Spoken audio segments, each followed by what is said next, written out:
Сараңасында 7 сыныптың оқушылары 3-ші тоқсан бойынша жиынтық бағалаудың Б деңгейіндегі бірінші нұсқаны есептерін сіздермен бірге талдаймыз. Бірінші есеп көбейткіштерге жіктеңіз дейді. Берілген есеп x-тің 4 дәрежесі минус 81 м дейді. Бұны енді біз ары қарай көбейткіштерге жіктеу арқылы талдаймыз. Бұл жерде қазір екі мүшеде де ұқсас, екі санда да ұқсас мүше бар. М дегенді біз жақшаның сыртына шығарып жіберейік. Сонда x-тің 4 дәрежесі минус 81 қалып тұр. Енді бізде қысқаша көбейту формуласы бойынша мынандай формула бар. А квадрат минус b квадрат деген. Ол түрленеді. А минус b а плюс b-ға түрленеді. Енді мына жерде бізде берілген 81 дегеніміз 9-ның квадраты. Оны біз былай жазып аламыз. Емді жақшаның сыртына қаламыз. X-тің 4 дәрежесі дегенім x квадраттың квадраты. Бұны квадрат қыламыз. Минус 9-ның квадраты. Не келіп тұр? Енді бұны ары қарай жүктейміз. М жақшаның сыртына қалады. X квадрат минус 9. X квадрат плюс 9. Шешілген мына сандарды x квадрат минус 9-ды x квадрат минус 3-тің квадраты деп алсақ та болады. Оны да мына формула арқылы жүктеп жібере аламыз. Сонда m жақшаның сыртында болады. x минус 3, x плюс 3 болады. X квадрат плюс 9 деген 9 деген 3-тің квадраты. Ол a квадрат плюс b квадратқа келіп тұр. Ол да a плюс b бойынша жүктеледі. x плюс 3, x плюс 3. Міне оқушылар, көбейткіштерге жіктеңіз дедік. Мына бірінші есепті біз шығардық. Шыққан жауап не? М тең x минус 3, x плюс 3, x плюс 3, x плюс 3 деген жауап шығады. Екінші есепте s тең 6a квадрат формуласын қолданып, кубтың толық бетінің ауданын табу өрнегін жазып ақшамдаңыз дейді. Б есебінде v тең a куб формуласын қолданып, кубтың көлемін табу өрнегін жазып ақшамдаңыз дейді. Екінші есепте бізге екі түрлі есеп берген екен, біреу квадрат бойынша, біреу куб бойынша. А және б варианттары бойынша. Енді біздегі а есебін қарастырамыз. А. Бұндағы бізде а-ның орнына мына жерде не көрсетілген? А тең 2x минус 3 деп көрсетілген. Енді а-ның есебін шығарайық. Берілген ауданың s тең 6a квадрат деп тұр. Енді бізде бұл жерде а-ны 2x минус 3 деп аламыз. Енді 2x минус 3-ті мына а квадратқа қоямыз. s тең 6. А-ның орнына 6 жақшаның сыртына шығады. А-ның орнына 2x минус 3 деп алайық. Оның квадраты. Енді мына өрнектің квадраты бізде мынандай формулаға келеді. А минус b-ның квадраты ол былай түрленеді. А квадрат минус 2ab плюс b квадрат. Енді осы түрге жүктейміз. S тең 6 жақшаның сыртына қалсын. 2x-тің квадраты 4x квадрат болады. Екеуін а мен b-ны көбейтсек, 2x 3-ге көбейтетін болсақ 6x, 6x-ті 2-ге көбейтетін болсақ 12x болады. 3-тің квадраты плюс 9. Енді s тең мына шыққан өрнекті 6-ға көбейтіп шығамыз. Сонда s тең 6 24x квадрат минус 72x болады. Мұны плюс 69 54 болады. Бұл біздегі бірінші көлем аудан бойынша есебі. Енді екінші есептің бұл нұсқасындағы есеп. b тең a-ның 3 дәрежесі. a тең 2x минус 3. Бұл бойынша енді a-ның орнына 2x минус 3-ті қоямыз. Бұны бүйтіп алайық. Тең 2x минус 3 кубы деп аламыз.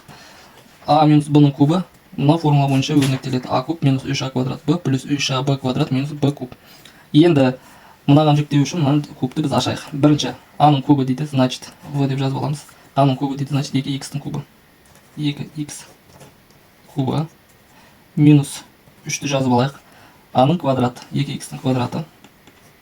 2x-тің квадраты b дейді, көбейтілген 3 плюс тағы 3-ті жазып аламыз. Мына 3-ті а бізде 2x көбейтілген 2x b-ның квадраты. b деген бізде 3 көбейтілген 3-тің квадраты минус b-ның кубы дейді. b деген бізде 3 3-тің кубы. Енді бұларды ары қарай енді кубтарын есептейік. 2x-тің кубы 2x 4, 4x 8x куб болады. Мына жерде 2x-тің квадраты 4x квадрат. 4x квадратты 3-ге көбейтсек 12x квадрат. Оны 3-ге көбейтетін болсақ 36x квадрат болады. Плюс 3 көбейтілген 2x 6x, 3-тің квадраты 9, 9 6 54x болады. Минус 3-тің кубы 27. Болды. Көлем бойынша осы. Үшінші есебі есептеңіз дейді. Үшінші есебінде бізде екі түрлі есеп берілген. Соның бірінші нұсқасындағы есебін шығарайық. 1 деп жазайық мына жерге. 46-ның квадраты минус 92 көбейтілген 31 плюс 31-дің квадраты. Бізде мынандай формула бар. Қысқаша көбейту формуласы а минус b-ның квадраты ол тең болады а квадрат минус 2аб плюс б квадрат. Енді біз мына теңдікті, мына берілген теңдікті мына деңгейге өткізіп алуымыз керек. Осы деңгейге түрлендіріп алуымыз керек. Сол үшін не істейміз? 46-ның өзі жазылады квадраты минус 92-ні 2-ге бөлетін болсақ, бізде 46-дан, демек 2 көбейтілген 46 көбейтілген 31 болады. 2 46 31 дегеніміз 2 аб-ға келеді, плюс 31-дің квадрат өзіне қалды. Енді біз қарап тұрсаңыздар, а квадрат минус 2 аб плюс б квадратқа біз мына есепті түрлендіріп алдық. Ол тең болады а минус б-ның квадратына. Демек 46 минус 31-дің квадраты деген сөз. Енді одан 46-дан 31-ді алсақ бізде 15-дің квадраты алады, ал 15-дің квадраты бізде 225-ке тең. Бірінші есебі осы. Үшінші тапсырманың екінші есебі, екінші деп жазайық. Берілгені бұл есептеңіз деген бөлімі 38-дің квадраты минус 17-ның квадраты бөлімінде 47 минус 361. Берілген есе осы бізде. Енді бұны біз қысқаша көбейту формуласы бойынша түрлендіреміз. 38 квадрат минус 17 квадрат деген біздегі мынандай формула. А квадрат минус б квадрат деген бар. А минус б. А плюс б бойынша түрленеді. Осы түрге келтірейік. 38 минус 17. 38 плюс 17 болсын. Бөлімінде соған келтіреміз. 361 деген бізде 19-ның квадраты болып есептелінеді. Мына жерде 47-ның квадрат екенін квадратын ұмытпын. Сонда 47 минус 19 болады. 47 плюс 19 болады. Ол ары қарай. Бір-бірінен алып, бір-бірінен қосамыз. 38-ден 17-ні алсақ бізде 21 болады. 38-ден 17-ні қоссақ 55 болады. Бөлімінде 47-ден 19-ды алсақ 28 қалады. 47-ге мына жерде 19-ды қоссақ 66 болады. Енді алымында бөлімде бірдей сандарға бөлеміз. Қандай сандарға бөлуге болатын? Мына жерде біз 55 пен 66-ны 11-ге қысқартып жіберсек болады. 11-ге бөліп жіберсек болады. 11-ге бөліп жүрсек, мына жерде 6-дан, мына жерде 5-тен айналады. Сендерге не болмас. Ал 21 мен 28-ді 7-ге қысқартсақ болады. 7 3 21, 7 4 28. Онда қалғаны 3 көбейтілген 5 бөлімінде 4 көбейтілген 6 болады. Енді 3 пен 6-ны да біз қысқартып жіберейік, бізге жеңіл болсын. 3-ге қысқартып жіберейік, мынаған 2-ден, мынаған 1-ден болсын. Сонда алымында бізде 5 қана қалды. Бөлімде 4 пен 2 қалды. 4 2 8. Енді 5-тен 8-ге қатынасы дегеніміз бөлетін болсақ 0,625-ге тең болады екен.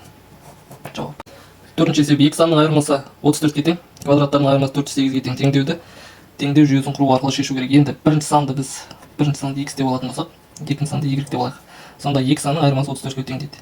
X минус y 34-ге, квадраттардың айырмасы 408-ге тең. X квадрат минус y квадрат тең 408. Енді ол осы теңдеу жүйесін шығарамыз. Бұдан біз x шығарамыз. X тең болады. X y-тің алынған кезде 34 шығатын болса, x табу үшін y-ті плюс 34-ке қосамыз деген сөз. Енді мына x-тің орнына y плюс 34-ті x квадраттың орнына қоямыз. Y плюс 34-тің квадраты минус y квадрат тең 408. Енді мына y плюс 34-тің квадрат деген біздегі a плюс b-ның квадратына деген жаңағы қысқаша көбейту формуласына келеді. A квадрат плюс 2ab плюс b квадрат деген. Енді бұны жақшаны ашып біз икемдейік. Y-тің квадраты плюс y пен 34-ті көбейтеміз. 34 y, бұның 2 еселенгені 68 y болады. Плюс 34-тің квадраты бізде 34-тің квадраты деп жаза салайық. Қазір есептейміз. Минус y квадрат тең 408 дейік. Ұқсас мөлшерлерін біріктіреміз. Мына жерде y квадрат минус y квадрат екі біріне қарамақсы оның жойылады. 68 y плюс 34-тің квадрат бізде 1156 болады. Тең 408 болып өтеді. Енді 1156-мыз теңдіктің оң жағына қарай шығарамыз, сонда қарама арыстан бағып өтеді. 68 y тең 408 минус 1156 болады. Енді 68 y тең қанша болады бізде?